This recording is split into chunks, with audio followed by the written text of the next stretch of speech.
subscribe and press the bell icon and never miss any updates from Jellyface.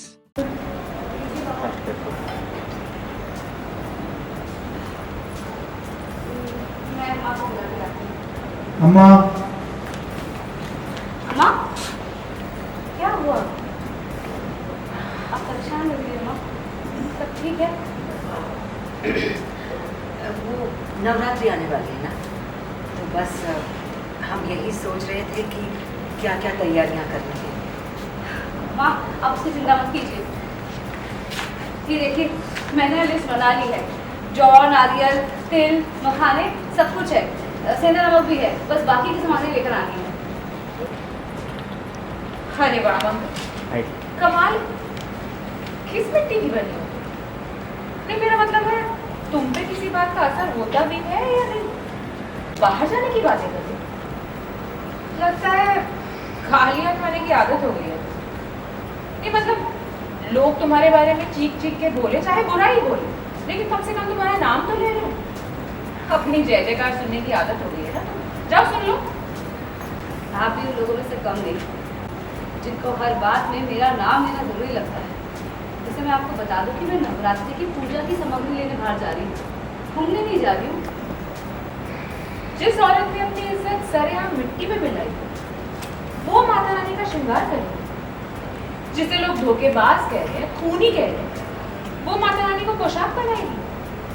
हरे मंगल तुमने हम सबको इतना जलील कर लिया है कि हम घर से बाहर जाने से डर रहे हैं। और तुम्हारी अकड़ देखो, तुम घर के बाहर जाने के लिए उतावले हो गए हो।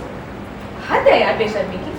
सौम्या बस करो, तुम्हें जो कहना था तुमने कह दिया, अब इस बारे में कोई बात नहीं होगी। अम्मा आपने मेरा मुंह तो बंद करा लिया, लेकिन बाकी दुनिया का क्या करेंगे आप? सौम्या जी मैं जानती हूँ कि मैं निर्दोष हूँ, मेरा परिवार जानता है मैं निर्दोष हूँ, माता रानी जानती है कि मैं निर्दोष हूँ। इतना काफी है मेरे लिए। बाकी लोग क्या कहते हैं ना, मुझे फर्क नहीं पड़ता। और आपको बता दूं कि मैं नवरात्रि की पूजा का सामान लेने के लिए बाहर जाने वाली हूँ। और ये पूजा तो हर साल इस घर में होती है, इस घर की परंपरा है। ये पूजा हर साल अम्मा करती आई है और इस साल भी जरूर होगी। हाँ तो करो ना पूजा, मैंने पूजा करने से थोड़ी ना मना है। लेकिन अम्मा जहाँ तक मैं जानती हूँ तो घर की जो परंपरा होती है उसे घर की बहू ही आगे बढ़ाती है, राइट? तो फिर उस हिसाब से तो ये पूजा मुझे करनी चाहिए। मंगल इस घर की बहू थी, लेकिन अब इस घर की नई बहू मैं बनने वाली हूँ, तो पूजा तो मुझे करनी चाहिए। चलिए ना मैं आपके साथ चलती हूँ, सामग्री खरीदने के लिए। और वैसे भी अगर आप बाहर मेरे साथ जाएंगी तो कम से कम आपकी इज्जत बनी रहेगी। इस मंगल के साथ बाहर जाएंगी तो कहीं आपके मुंह पे कोई आपकी तारीफ ना हो। सौम्या बस करो, कहा नाम है? अम्मा आप इनके साथ चली जाइए, बाहर पूजा की सामग्री लाने की है। पूजा करिए, लोग कोई भी करे एक ही बात है। आप इनके साथ जाकर सामग्री ले आइए, मैं घर में बाकी नहीं देख लूँगी। चलिए ना अम्मा, मैं रेडी हूँ, क्या सोचने लगी? ठीक है चलो।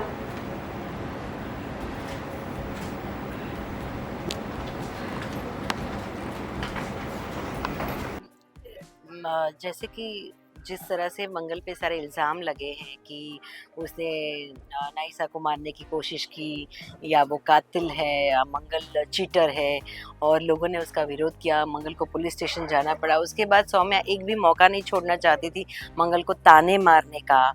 तो अभी मैं जिस तरह से, और मेरा माइंड में कुछ और ही चल रहा था, कुसुम को पता चल गया है कि सौम्या ने डिवोर्स पेपर बनवाए हैं, और मुझे वो डिवोर्स पेपर कहीं ना कहीं छुपाने हैं मंगल से भी और आदित्य से भी, ताकि दोनों में से कोई एक भी साइन ना कर ले। अगर मंगल ने पहले कर लिया तो आदित्य तो कर ही देगा, और आदित्य ने कर लिया तो भी मंगल गुस्से में आके कर ही देगी। तो अगर दोनों ने पेपर्स पे दस्तखत कर दिया तो फिर उन दोनों का रिश्ता बचाना बहुत मुश्किल हो जाएगा। तो कहीं ना कहीं मैं स्ट्रेस में हूँ, और कहीं ना कहीं सौम्या भी मंगल को सुनाए जा रही है कि तुम किस नाते पूजा पाठ में इन्वॉल्व हो रही हो, तुम घर की बहू नहीं हो, आगे जाके असली बहू मैं बनने वाली हूँ। तो ये कहीं ना कहीं बातें कुसुम को बहुत स्ट्रेस दे रही है कि ये तो देखो बोलने भी लगी है कि वो बहू बनने वाली है। मतलब अगर डिवोर्स पेपर साइन हो गए तो ये तो सारी बात ख़राब हो जाएगी। तो कहीं न कहीं वो अभी बात को टालने की कोशिश में है कुसुम की, कुछ भी करके मैं सौम्या के साथ बाज़ार चली जाऊँ। हालाँकि कुसुम सौम्या को बिल्कुल पसंद नहीं करती, फिर भी उसके साथ बाज़ार जाने के लिए तैयार हो जाती है।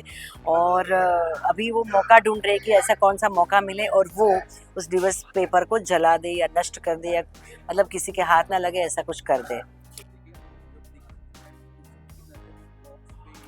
यस, क्योंकि वो डिवोर्स पेपर जब मैंने आदित्य को कॉफ़ी देने गई कुसुम, तो कुसुम ने देखा कि कॉफ़ी जब रखने गई टेबल पे तो उसने डिवोर्स पेपर देख लिए, तो बड़ी स्मार्टली ट्रे के नीचे वो डिवोर्स पेपर छुपा के वो बाहर लेकर आई। और उसने तय किया कि इनको मुझे फ़िलहाल ऐसी कहीं जगह पे छिपाना पड़ेगा जहाँ पे किसी की नज़र ना पड़े। तो वो देखती है कि जो बच्चों के डॉक्यूमेंट्स का बॉक्स है, उसमें पेपर्स के बीच में कहीं छुपा देती हूँ ताकि किसी की नज़र ना पड़े और मौका मिलते ही वो डिवोर्स पेपर को वहाँ से निकाल के उसको नष्ट कर सकें। तो बच्चों का बॉक्स तो कोई हाथ जल्दी से नहीं लगाएगा, और बच्चे लगाएंगे तो ना देखेंगे नहीं कि क्या चीज़ है। तो मैंने फ़िलहाल के लिए तो छुपा दिए हैं मोड़ के, ताकि किसी का नज़र भी पड़े तो जल्दी से रिकॉग्नाइज़ ना कर पाए। तो इसीलिए मुझे कहीं न कहीं वो बॉक्स को मैं देखे जा रही हूँ, क्योंकि मुझे टेंशन है कि वो बॉक्स के अंदर है और वो कोई निकाल ना ले या किसी के हाथ में ना लग जाए। Thank you so much for watching this video, guys. Like, share, and subscribe to Teleface.